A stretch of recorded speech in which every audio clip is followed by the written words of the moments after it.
히브리서 설교자는 지금 계속해서 구약의 위대한 실존 인물인 살렘 왕 멜기세덱에 관하여 설교하고 있습니다. 이 살렘 왕 멜기세덱이 영원하신 하나님의 아들 메시아, 바로 여러분이 믿고 고백하는 사랑하시는 예수 그리스도를 예표하고 있음을 히브리서 5장에서부터 6장, 7장 그리고 8장에 이르기까지 줄기차게 설명해 왔고 설명하고 있습니다. 그러면서 히브리서 설교자는 시편 110편 4절 말씀을 인용했습니다. 여호와는 맹세하고 변하지 아니하시리라. 여호와는 맹세하고 변하지 아니하시리라. 이르시기를 너는 멜기세덱의 서열을 따라 영원한 제사장이라 하였더라. 사실 히브리서 전체의 말씀은 이 시편 110편 4절의 말씀의 해설이라고 할 수 있을 정도입니다. 히브리서 설교자는 이 살렘 왕 멜기세덱으로 예표된 그리스도 예수를 이 히브리서를 읽는 독자들과 그리고 오고 오는 모든 교회와 오늘날의 성도들이 매우 잘 알게 되기를 소망하고 있습니다. 세상에서 여러분들이 알아야 될 수많은 일들보다 훨씬 더 잘 알아야 될 한 가지 일이 있다면 바로 이 살렘 왕 멜기세덱으로 예표된 예수 그리스도일 것입니다. 그리스도 예수는 성도들의 죄를 속하시고 구원하여 주시는 대제사장이셨습니다. 이것을 신약교회와 성도들이 당시에 잘 알아야만 했다면, 그래서 히브리서 설교자가 그토록 강조했다면 오늘날 교회 시대의 성도들 역시 이 사실을 잘 알아야 할 것입니다. 히브리서 설교자는 오늘 우리가 읽은 본문 말씀을 통해서 왜 우리에게 살렘 왕 멜기세덱 같은 메시아 예수 그리스도께서 우리들의 제사장이셔야 하는지, 왜 다른 사람이 아닌, 왜 다른 것들이 아닌 예수 그리스도만이 우리들의 대제사장이셔야 하는지, 그리고 그것이 왜 치명적으로 중대한지 그 이유를 크게 두 가지로 밝히고 있습니다. 첫 번째로 우리의 대제사장이신 예수 그리스도께서는 그분을 믿는 자들을 온전히 구원하실 수 있으신 능력의 구세주이시기 때문입니다.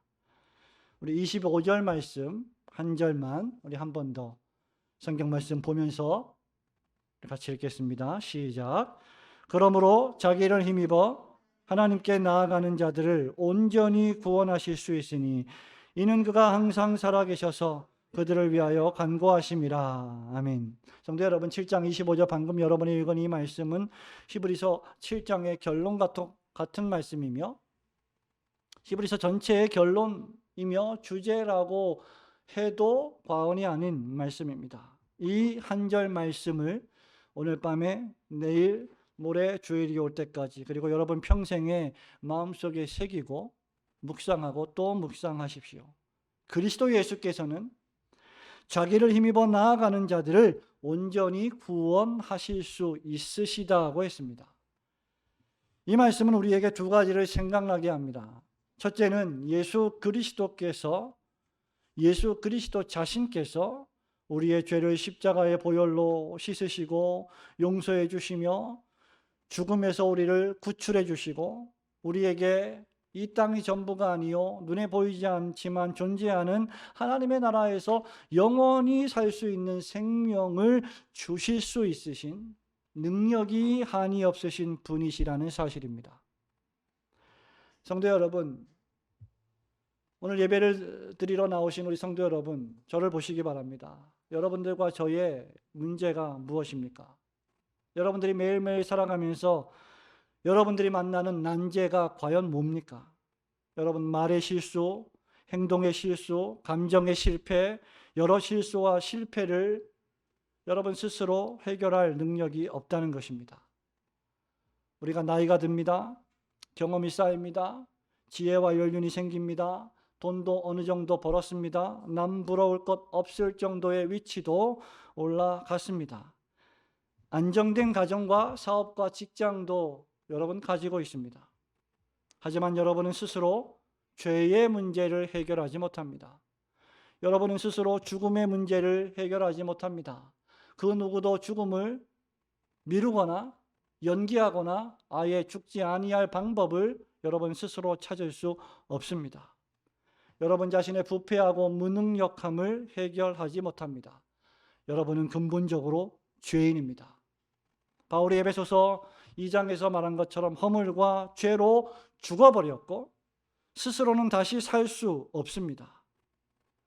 그런데 우리 예수님이 우리의 모든 죄를 동이서에서 먼 것 같이 완전히 멀리 던져버리셨고 제거하셨고 용서하셨고 기억조차 하지 않으며 잊어버리셨습니다. 그분은 여러분들을 사랑하시되 우리가 예배를 시작할 때 읽었던 요한복음 13장 1절 말씀처럼 죽기까지 사랑하시고 죽음으로 사랑하시고 죽을 때까지 사랑하신 분이셨습니다. 예수님은 그럴 능력이 있으십니다.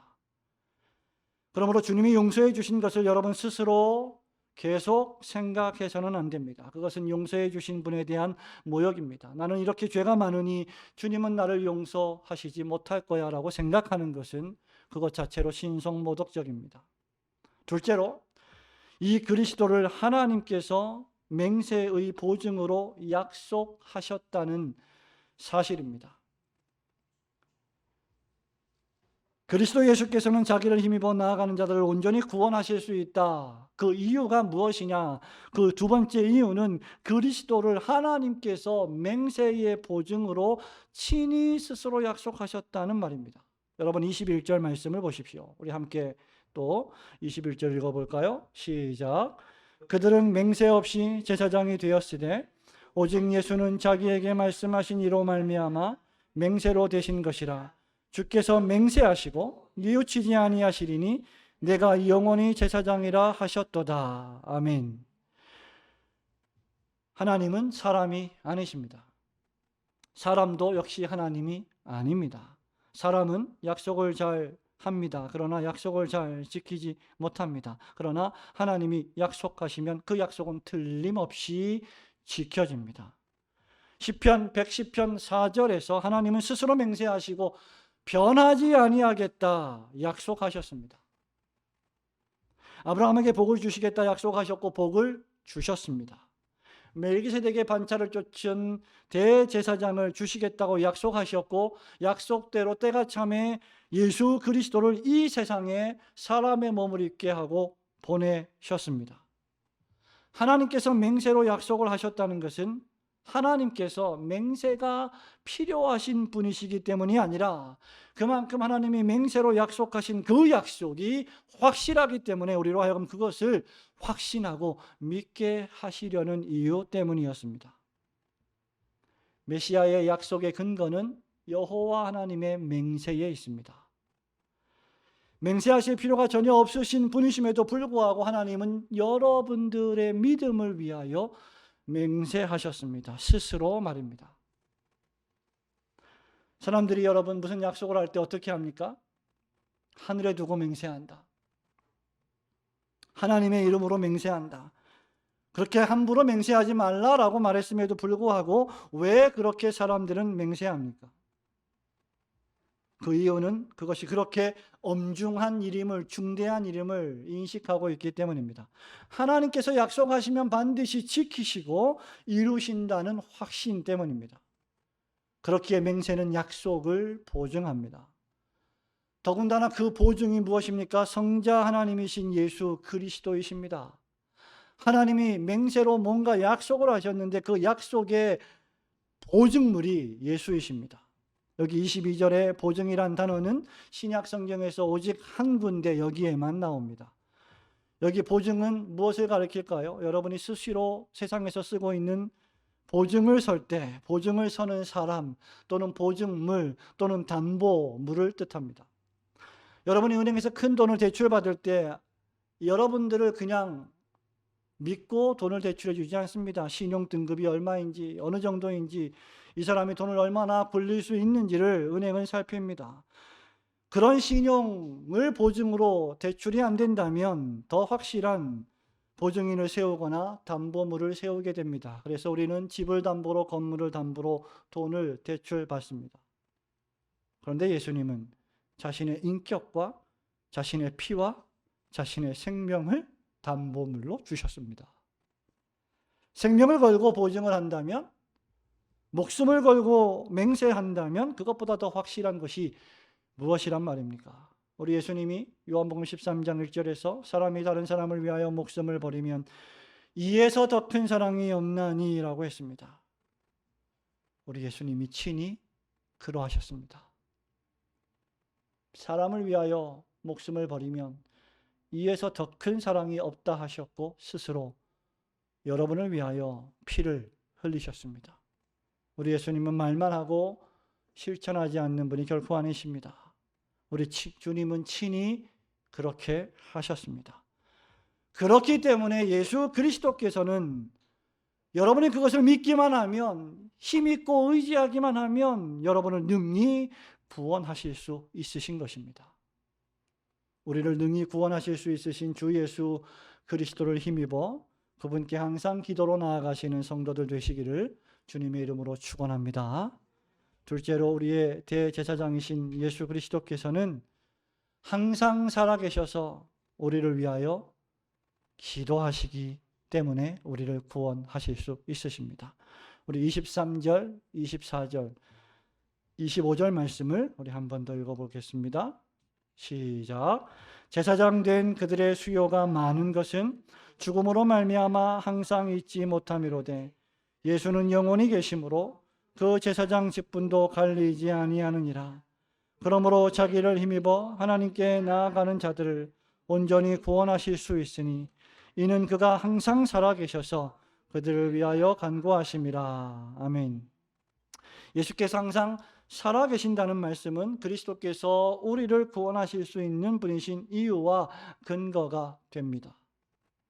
예수님은 우리를 죄와 죽음에서 구원하시기에 완전히 충분하신 분이십니다. 이유는 그분이 영원히 살아계시기 때문입니다. 예수님에 대한 우리의 잘못된 생각 가운데 하나는 무엇일까요? 그것은 바로 죄의 용서를 받고 구원을 얻고 하나님 나라 백성이 되기 위해서는 예수님도 믿고 그 구원을 얻기 위하여 다른 것도 믿어야 한다고 생각하는 것입니다. 또는 예수님도 믿고 내가 받을 영생과 구원과 천국을 위해서 공로도 쌓고 업적도 쌓고 열심히 일도 해야 한다고 생각하는 것입니다. 하지만 그것은 예수님을 반쪽짜리 구세주로 만드는 것과 같습니다. 중세로마 가톨릭 교회는 예수를 믿으면서 마리아와 같은 죽은 수많은 성인들을 의지하며 그들에게 기도했습니다. 죽은 성인들에게 기도하면 그들이 우리의 기도를 듣고 우리를 좀 더 좋은 곳으로 보내준다고 믿었습니다. 그것이 바로 우상숭배요 신성모독입니다. 우리를 구원하실 수 있는 분은 오직 예수 그리스도 한 분뿐이십니다.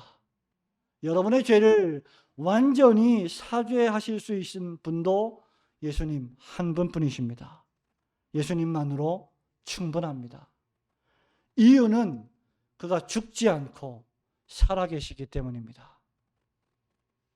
구약시대의 제사장들이 그렇게 많았던 이유가 무엇입니까? 제사장들이 완전하지 못하기 때문이고 죄와 허물로 제사장조차 죽어야 했기 때문입니다. 그러나 예수님은 영원히 계십니다. 그래서 제사 직분도 갈리지 않는다고 했습니다. 다른 메시아, 다른 중보자가 필요하지 않습니다. 성도 여러분, 이것이 바로 우리가 예수님을 믿지 않으면 만나게 되는 풀 수 없는 난제입니다. 여러분은 이 세상을 살면서 수많은 문제들을 만납니다. 그 가운데 죄의 문제, 연약의 문제, 더 나아가 죽어가고 있고 마침내 죽을 것이라는 이 죽음의 문제는 가장 해결할 수 없는 큰 난제입니다. 여러분이 힘씁니다. 애씁니다. 노력합니다. 그럼에도 불구하고 어떤 경우에는 여러분의 인간관계가 개선되지 못하는 경우가 생깁니다. 오해가 생깁니다. 생각하는 게 다르죠. 해결 방법이 다르기 때문입니다. 여러분이 아무리 인격이 고매하다 할지라도 다른 사람을 완전히 이해하지는 못하기 때문입니다. 복음성가 가사처럼 우리가 평화를 외치지만, 사람들은 평화를 외치지만 진정한 평화가 없습니다. 그럴 능력이 사람에게는 없습니다. 더 나아가 인간은 죽습니다. 아름다운 여자도 죽고 멋있는 남자도 늙어가며 죽습니다. 우리를 힘차게 키워왔던 우리의 부모님들이 어느덧 늙어가고 있고 기억을 하지 못하고 말을 하지 못합니다. 그렇기 때문에 사실 우리가 바로 이런 이유 때문에 사는 날 동안 예수를 믿고 그 믿음으로 서로 사랑하며 위해주며 더욱 기도해야 하는 것입니다. 후회 없는 삶을 살아야 할 이유가 여기에 있습니다. 잠깐 후면 우리는 더 늙고 더 죽을 것이기 때문이죠. 죽지 않는 인간은 아무도 없습니다.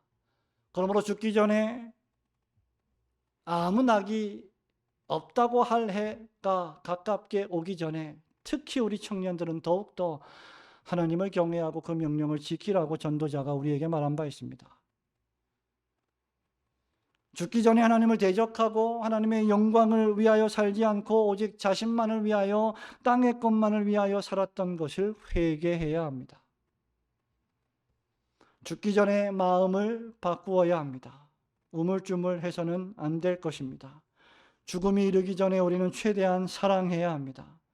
하나님을 사랑하고 그리스도께서 친히 세우신 교회를 사랑하고 하나님께서 위하여 예수를 보내시고 그 예수께서 위하여 피 흘려 죽으신 성도들을 사랑하고 가족들을 사랑하고 이웃을 사랑하고 사랑하는 이들을 더욱 사랑해야 합니다. 우리는 죽어가기 때문입니다. 우리는 연약하기 때문입니다. 우리 스스로를 구원하지 못하기 때문입니다. 하지만 성도 여러분, 여기 죽지 아니하시는 분이 계십니다. 바울은 디모데에게 편지하면서 디모데전서 6장 15절 16절에서 이렇게 말했습니다. 기약이 이르면 하나님이 그의 나타나심을 보이시리니 하나님은 복되시고 유일하신 주권자이시며 만왕의 왕이시며 만주의 주시오 오직 그에게만 죽지 아니함이 있고 가까이 가지 못할 빛에 거하시고 어떤 사람도 보지 못하였고 또 볼 수 없는 이시니 그에게 존귀와 영원한 권능을 돌릴지어다. 우리 주님은 죽지 않으시고 항상 살아계셔서 교회와 성도들을 위하여 역사하시는 분이십니다. 그런데 더 나아가 이런 만왕의 왕이시오 만주의 주이신 그리스도 예수께서 항상 살아계시고 죽지 아니하시는 그리스도 예수께서 친히 우리를 위하여 간구하신다고 했습니다. 우리는 스스로를 전혀 구원할 수 없지만 우리 예수님은 당신이 십자가에서 친히 세워주신 그 십자가 공로를 가지고 나아가 우리를 위해 변호하고 우리를 위하여 기도하십니다. 우리가 중보라고 하는 단어를 쓸 수 있는 유일한 분이 계시다면 그분이 바로 주님이십니다. 중보라는 단어는 함부로 쓸 단어가 아닙니다. 예수 그리스도께서 하나님 보좌 우편에서 우리를 위하여 중보하고 계십니다. 우리가 절망하지 않도록, 우리가 낙심하지 않도록, 우리가 죽지 않도록, 우리가 쓰러지지 않도록 우리를 위하여 기도하십니다. 사단이 밀가 부르듯 베드로를 넘어뜨리려 할 때조차도 예수께서 그를 위하여 기도하셨습니다. 로마서 8장 1절에서 바울은 그러므로 이제 그리스도 예수 안에 있는 자에게는 결코 정죄함이 없나니 이는 그리스도 예수 안에 있는 생명의 성령의 법이 죄와 사망의 법에서 너를 해방하였음이라고 했습니다. 예수님이 십자가라는 능력의 치료책으로 그 치료약으로 우리의 죄와 우리의 죽음과 우리의 절망과 우리의 어그러진 관계와 아픔과 슬픔과 눈물과 고통과 고난을 모두 다 하나도 남김없이 치료하십니다. 그러므로 8장 34절에서 바울은 이렇게 말합니다. 누가 정죄하리요? 죽으실 뿐 아니라 다시 살아나신 이는 그리스도 예수시니 그는 하나님 우편에 계신 자요 우리를 위하여 간구하시는 자시니라. 세상을 창조하시고 하나님의 아들이시며 성삼위일체 하나님 가운데 제2위 성자 하나님이신 예수 그리스도께서 여러분을 위하여 죽으시고 여러분을 위하여 다시 사시고 지금 여러분을 위하여 중보하며 기도하고 계신다면 과연 이 세상에서 우리가 무엇이 두렵겠습니까? 예수 그리스도께서 우리가 저지른 죄의 형벌을 당하시기 위하여 십자가에 못 박혀 죽으셨고 우리에게 영원한 생명을 주시기 위해 다시 살아나셨고 지금도 살아서 우리를 위해 기도하고 계십니다.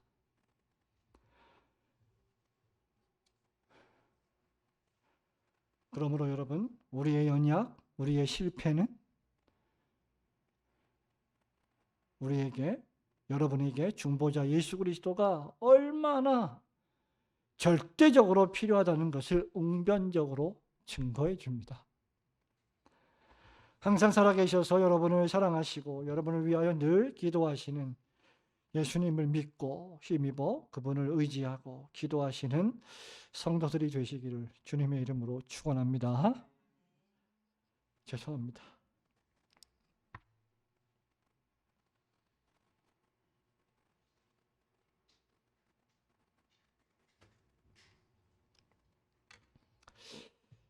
말씀을 맺습니다.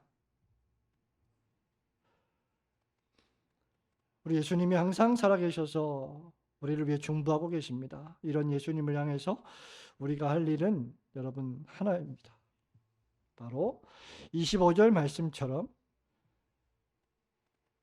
우리 예수님을 의지하여 하나님께 나아가는 것입니다. 주 예수 그리스도를 구세주로 굳게 믿는 것입니다. 불신은 만병의 근원입니다. 사람에게 가끔 그럴 수 있어도 예수 그리스도께는 결코 그래서는 안 됩니다. 주님을 향한 불신은 저주와 심판과 진노를 낳을 것이기 때문입니다. 그러므로 여러분 주님을 힘입고 하나님께 나아가십시오. 불신앙을 버리고 조금이라도 여러분 마음에 우리 예수님을 불신했던 것이 있다면 회개하고 믿음으로 나아가십시오. 또한 그리스도를 믿는 믿음으로 사는 날 동안 사람들을 믿어주고 사랑하십시오. 만일 우리가 주님을 확고히 믿는다면 우리에게 두려움은 없을 것입니다. 설교를 마치면서 지난 월요일 우리 목사 아카데미 스터디를 했는데요. 그때 한 후배 목사님의 질문에 대해서 제가 잠시 말씀을 드리겠습니다. 우리가 지난 월요일 날 스터디를 하면서 공부하는 책이 기독교 목회라고 하는 참된 목회라고 하는 책인데 그 2장에서 목회 사역이 성공하지 못하는 4가지 원인을 공부했습니다. 여러 가지 이유가 있죠. 그 공부를 다 끝내고 나서 토의하는 시간에 후배 목사님이 자기 자신이 목사로 살아가면서 즉 사명자로 살아가면서 고난받는 것은 당연하지만 아내와 자녀들이 당하는 고난과 어려움, 경제적인 궁핍 등은 참 보기 어려운데 30대 중반의 젊은 목사입니다. 목회 선배로서 목사님은 어떻게 이런 일에 대처하셨느냐는 질문이었습니다. 저는 10여 년 전 교단 신학교에서 예직을 당하고 섬기던 교회를 떠나게 되는 아픈 경험을 통해서 2가지, 3가지를 조언했습니다. 첫째는 부르심을 받은 설교자에게 고난은 당연한 것이다.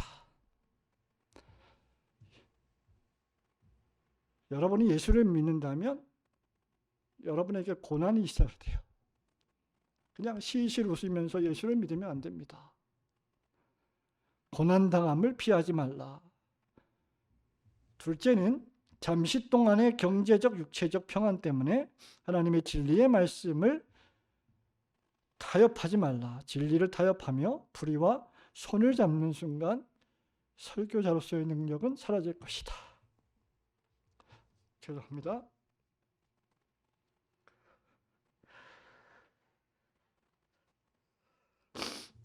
불의와 타협하면 잠시 여러분 경제적으로 안정되고 여러분이 세상에서 일을 할 때도 거짓말을 하면 잠시 눈 감으면 돈을 많이 벌고 큰 문제가 없을 수 있겠지만 하나님이 기뻐하시지 않습니다. 세 번째, 하나님께서 반드시 부르셨으니 반드시 하나님이 책임져 주실 것을 굳게 믿고 의지하라.